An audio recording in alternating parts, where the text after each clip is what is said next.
Ba-da-ba-ba-ba. I'm loving it. What's up? Sonic came back with another build. I'm gonna go over my gear today. How I'm getting statted up, some of the potions and stuff I take. Pretty much everything I need to do to run a single target build. Everything from mounts all the way head up. And I'll go over my rotation. I've kind of slightly modified it for this mod, so it's slightly different. And it's just really fine-tuning it and making it a little bit stronger. So we'll just go ahead and jump in there. So I don't want to spend a great deal of time just going over every single piece, but I'll show you what I am running. I am running the Enchanted Depth Cured hat with the every 5 seconds you get the 1% combat advantage. And I run a reinforcement kit of the crit severity. I run the Enchanted Depth Cure vest, and it has the accuracy and combat advantage whenever you damage or heal your target for more than 10% of your maximum hit points. That's about 15% stats, so super good. I run the Pulsar wrist guards. You could run the Abyss Conqueror's Provoker's gloves, but the only problem I have with them is the 2.5% movement speed loss, and they're only up for 4 seconds, so pretty much as soon as you're done hitting them, it's going to start tipping off pretty quick. So, and also they have defense stats and not offense stats, so there's all kinds of reasons just not to run that. But if you really just need the flat percentage on power, then absolutely go for it. But you won't need them if you follow this build. I do run crit sev here as the reinforcement 2, so just a recap, those are all crit sev on my reinforcement kits. I run the perfect sev for the crit strike crit sev. These are really good for single target, not as much in AoE, but I mean single target they work really good because you can be statted up pretty quick, especially with those bosses because they got a lot of hit points.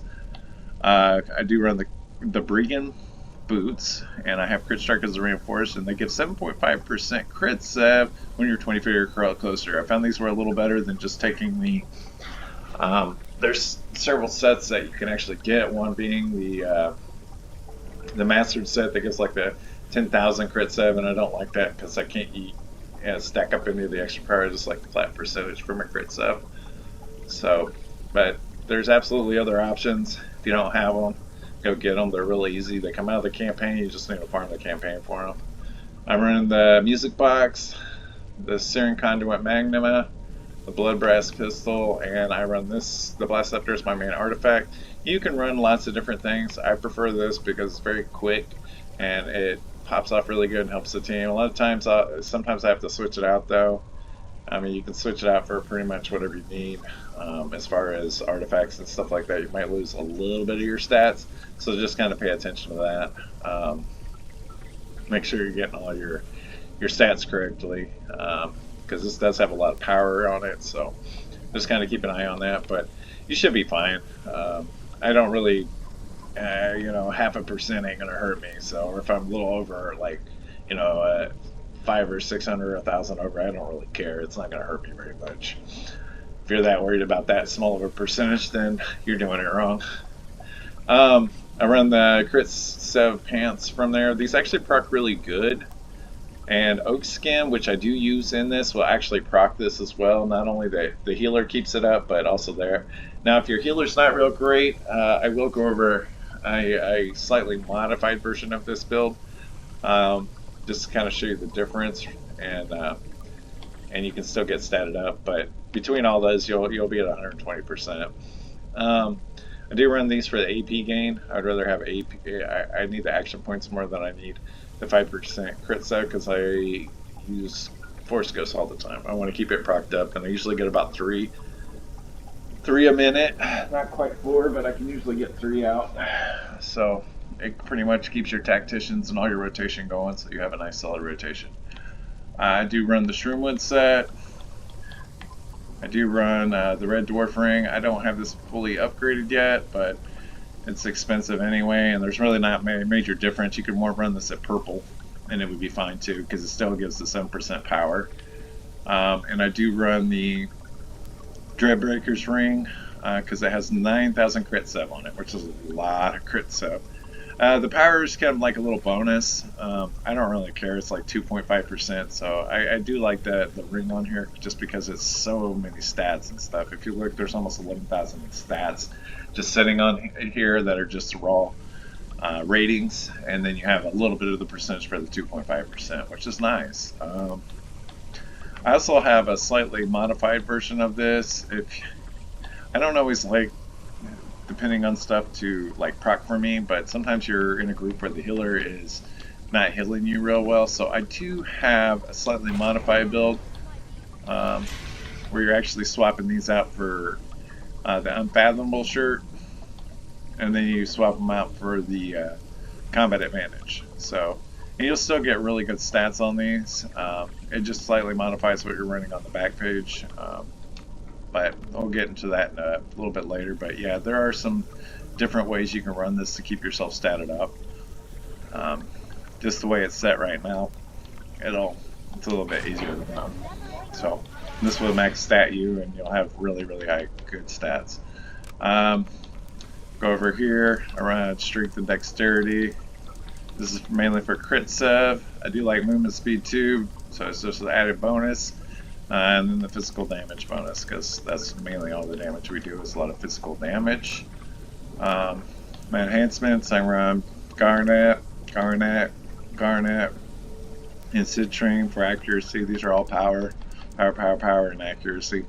You can modify these how you want. If you don't have these, there's other options to get the same stats. I mean, you just want that 2700 power. There's a lot of power just between these three. You're talking about 7500 power just between that. I run the Citrine, and then I run the Forte, of course, on the bottom. These don't really matter as much. I do run the crit avoidance and deflection in there. No biggie. A little bit of anything. The crit avoidance is helpful, so if you want to put more crit avoidance in there, you can do that as well. Devil's Precision and Rage of Flames, that's what I run in my overload slots. Celestial Lightning Flash, I discussed in my last video about running the Thorn Ward and the Curse Burn, and they're not bad. They work good. It's like I said, they work really good in AoE, but they're not as strong in single target. So I would prefer to just stick the stats on there because it's a lot of stats, and you can pretty much keep those triggered enough the whole time. You would have to be able to come up with 20% stats somewhere for your accuracy and crit strike, which that's a lot of stats. Like I said, AoE stuff dies really fast, doesn't have the hit points, but when you're battling the bosses like the Dragon and either one of Dread Sanctum or Lair of the Mad Dragon, you definitely want these things up. You want to be able to really bang it. You can pretty much keep this up the whole time. So it's a really great enchantment for single target, especially. But if you don't have it, you can run the Thorn Ward, the old Poison Thorn. If you're a returning player or anything like that, you can still run that. You can still run the Curse Burn. They're still okay. This one, the Curse Burn, I would suggest not to though, because it's more for AoE. But if that's all you got, that's all you got. So you just have to stat up a little different, and you'll have to modify your stats, so you won't be able to follow this build 100% to be just right on par with it. I won't get into the powers yet. So this is what I run as my on my single target build. I run Artificer, some Mender's Executioner just for the stats, because that's the max stats you can get. It's just running a single one.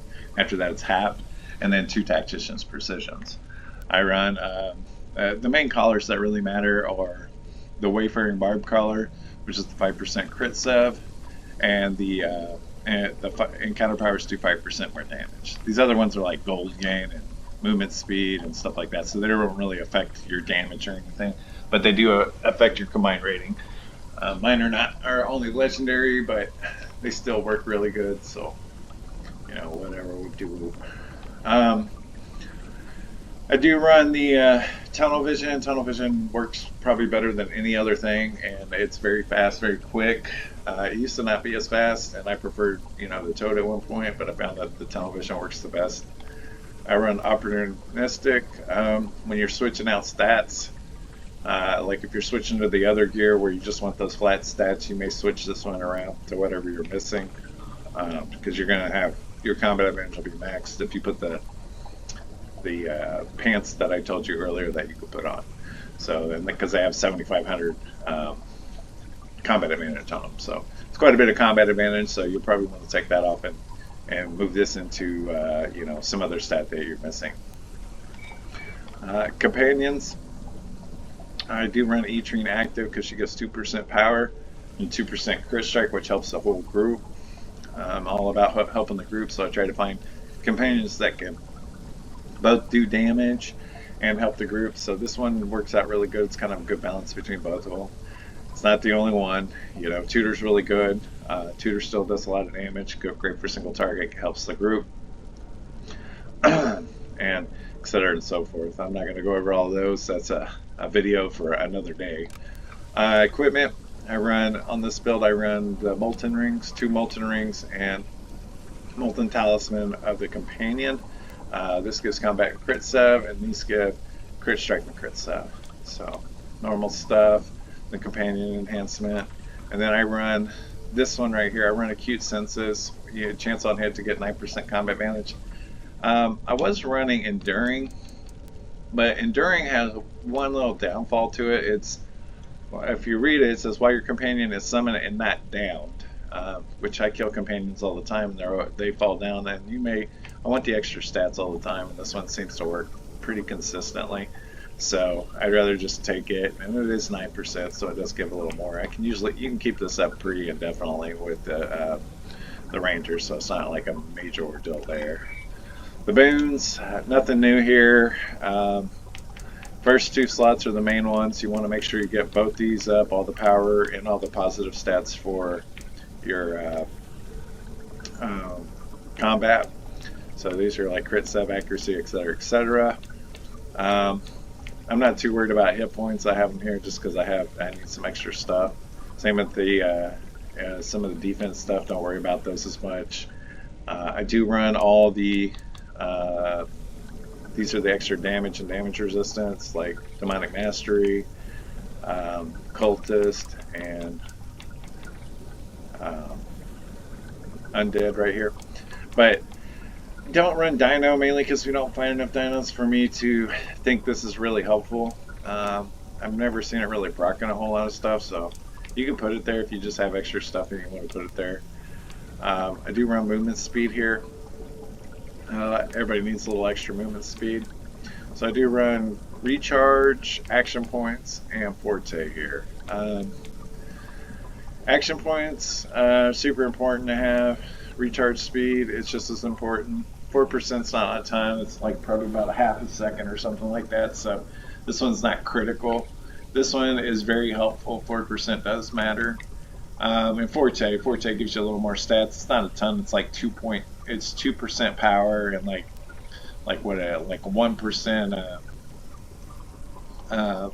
accuracy and deflex sev, so it's not very much, but you know, it is just flat stat.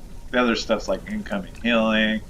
The stamina regen, we're really quick on that, so I don't worry about that. Outgoing healing, I'm not spending a great time healing on my Ranger. And control bonus. I mean, you can put some there, but there's really not a lot of stuff where like 100% that control bonus helps out with a ton.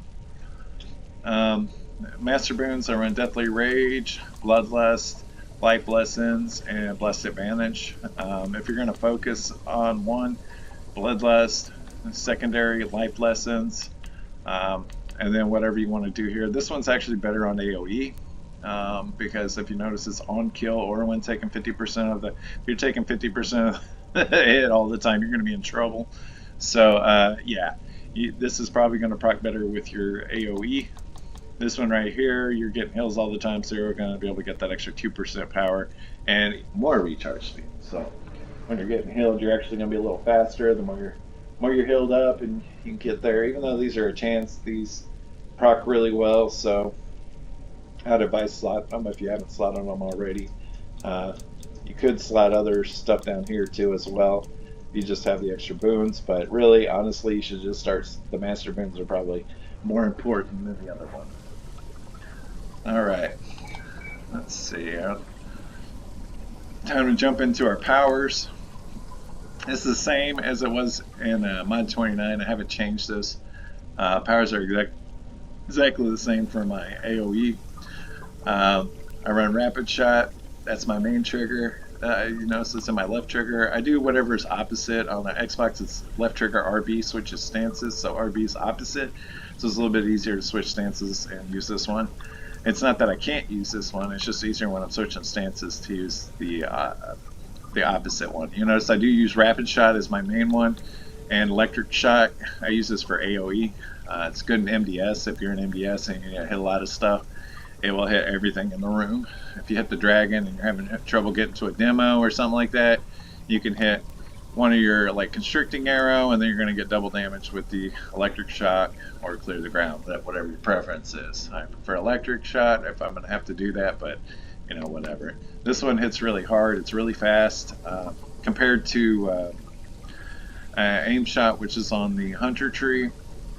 You're going to get out 3 times as much. So I mean, most of the hunters are hitting like 250, maybe 300,000. Pretty average for aim shot to hit that much. Most rangers. This one actually is 0.4 seconds, so you can actually get 3 of these out. And if you hit it with the flurry and it doubles the damage, you're going to get like 250 a pop, so that's 750 at the same amount of time. So you can tell already you can get quite a bit more damage with the rapid shot. And it's very quick, so you can get a lot of damage out very quickly. I run 2 different sets of powers here, but we'll go over this one first. Thorn Ward and Thorn Ward and Thorn Strike. I run this for the 200/6. This pretty much will keep all your stuff procced by itself. It'll proc up your Shroomwood set. It'll proc up pretty much everything you have. So it'll keep everything statted and rolling the way it needs to, and it does a lot of damage. That 1200 magnitude over the 10 seconds. So it's like having another artifact there during your artifact calling. You notice it does projectile and physical. It's not magic, but it is physical and projectile damage, so it does help the team. So most people have either one or the other as far as that. But it helps it all quite a bit. Binding Arrow, I run this as my main. I do use Oak Skin, but I don't use it as much for the heal, even though it does support a healer, because you do notice it does heal you for 9% of your max hit points, and it actually increases your hit point or your incoming healing by 10%. And same with the team, you're going to heal them for 4.5% and increase healing for them for 5 seconds. And you keep this up pretty often, so you're helping the healer put out a few more heals. Binding Arrow, though, it hits for 1000 magnitude. It hits quite a bit. Not really good for multiple targets, but it's a banger. Constricting Arrow, this is one that's pretty much real easy to run. It's been around for a long time. It hits pretty good. If you're doing this right, you should be able to get some pretty strong hits off of it as well. But yeah, this is the main thing, so you're just getting that extra little bit of damage in there. I run Forest Ghost. This is my main.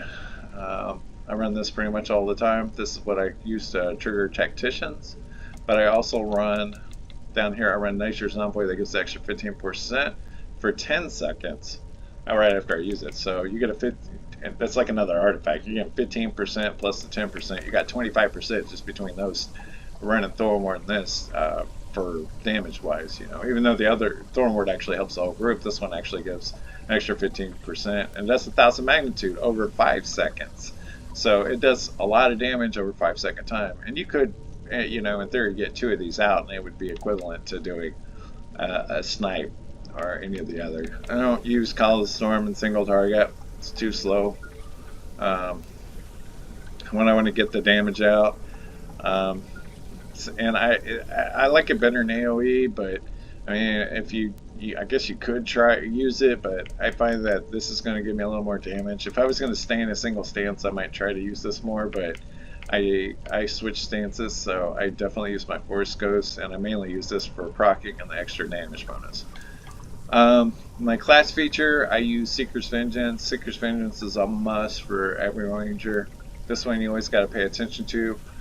You just got to stay opposite of the tank and make sure your combat advantage meter is purple. Yeah, when you're purple and you're behind the arms, slightly behind the arms, so it's like 180 degrees behind the target.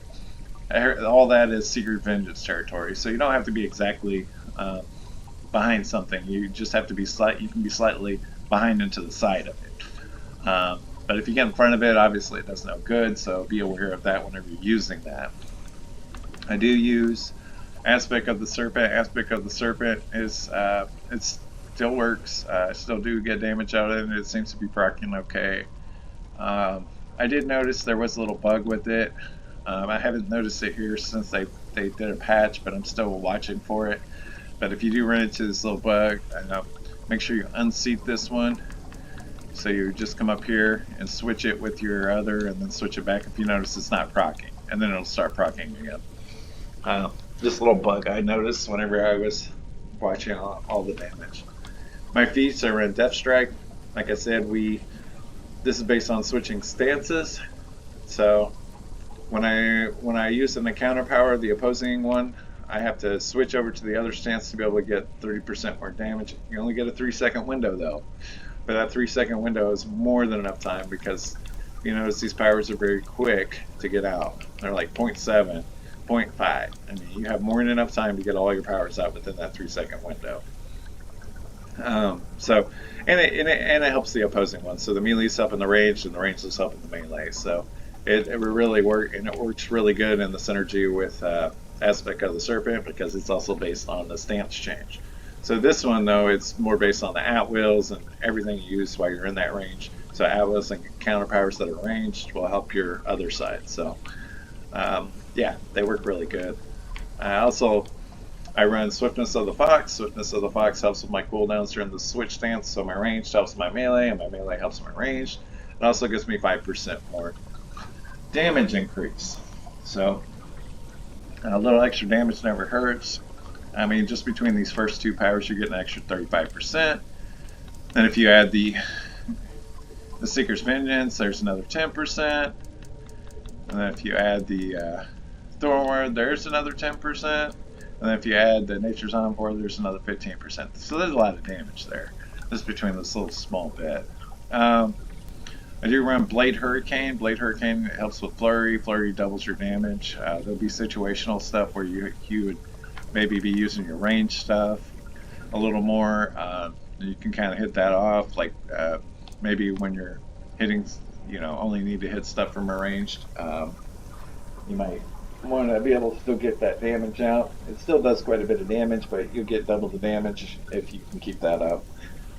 So I do keep it slotted. I don't use Storm Conduit at all, so it's pretty much useless for me.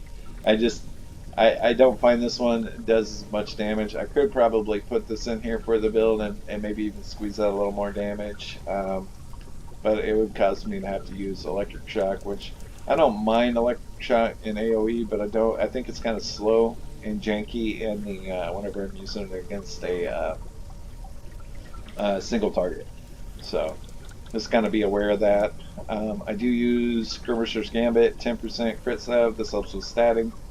That's pretty much a no-brainer.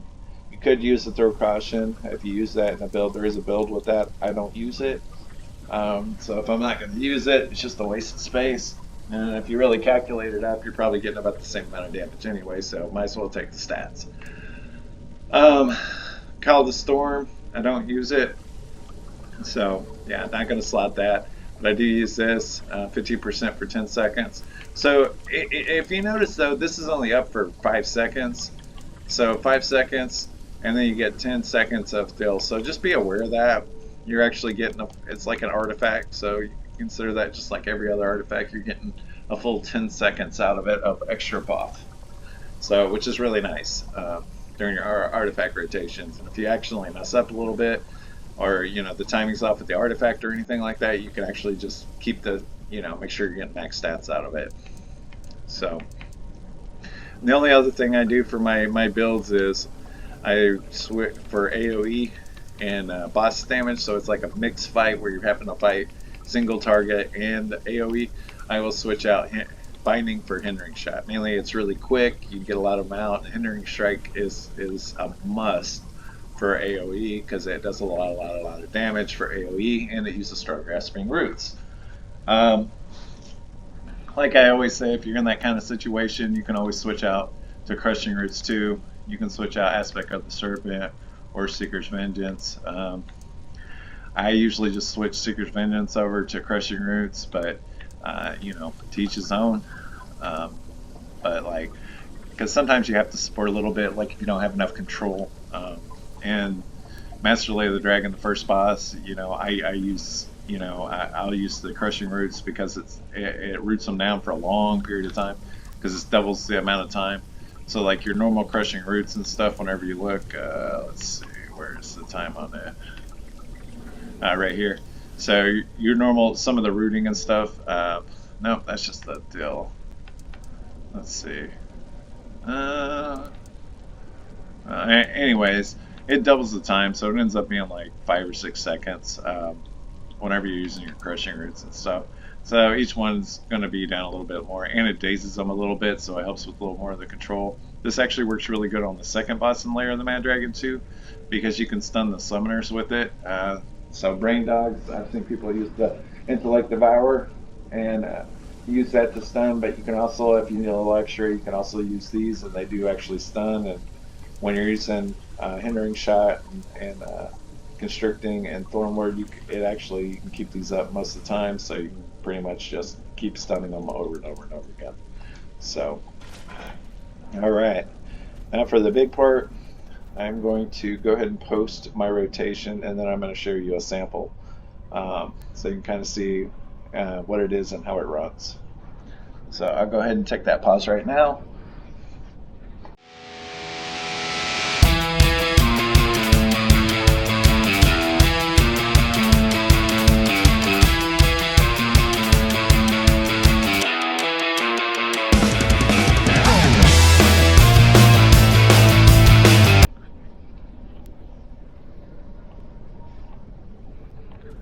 All right, let's go ahead and get into that rotation. So here's the main thing. The old way I was doing it, I was putting Thornward down before I even do that. I was putting Thornward down, and then I was going through a rotation before I got everything down. But what happens is sometimes in a fight you need that extra little bit.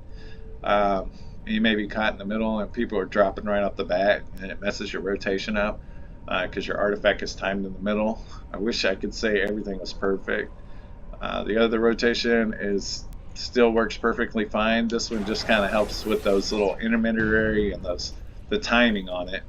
So this one I drop Thornward first, then I'm going to hit my artifact, real slow motion here. Then I'm going to come in and hit my Steel Breeze Thornward. I'm going to switch over. I'm going to hit Constricting. I'm going to hit Binding. Then I'm going to hit my if you notice right here, that's Forest Ghost. So I go ahead and drop that. Switch over to my senses. I'm going to hit all three this time for the 6 seconds. Switch back over, hit both those, and then I'm going to hit my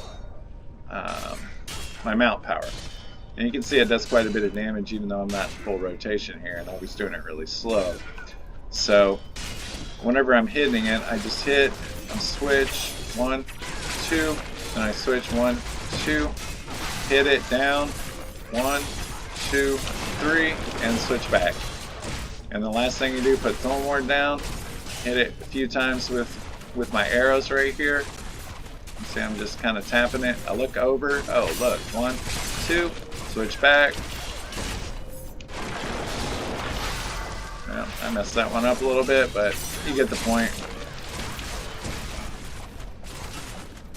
And then just keep burning it down. What you're doing is you fill in with the at-wills, and then you just kind of check. And when you see both the melee powers up, you're going to hit both those, switch back over, they'll be up. And the way I have it set up in this build is the AP should be about 50%. Then you're going to be able to drop your Forest Ghost and get another rotation out. So like when you're doing artifacts and stuff, just remember that the first time you do it, you're not going to use Oak Skin. You don't want to use Oak Skin during that first part of the rotation because you're going to use that as part of the cooldown.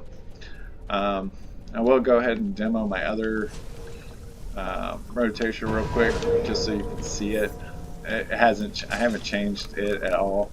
When I run AoE, it's the same type of thing. Wait for these cooldowns, maybe. Let's see. Disable. I hate that cooldown. So this one I haven't really changed at all. You can just change the ordering of the dill. you will pretty much always have a power up for this. This one is the catch-all build that I tell people about.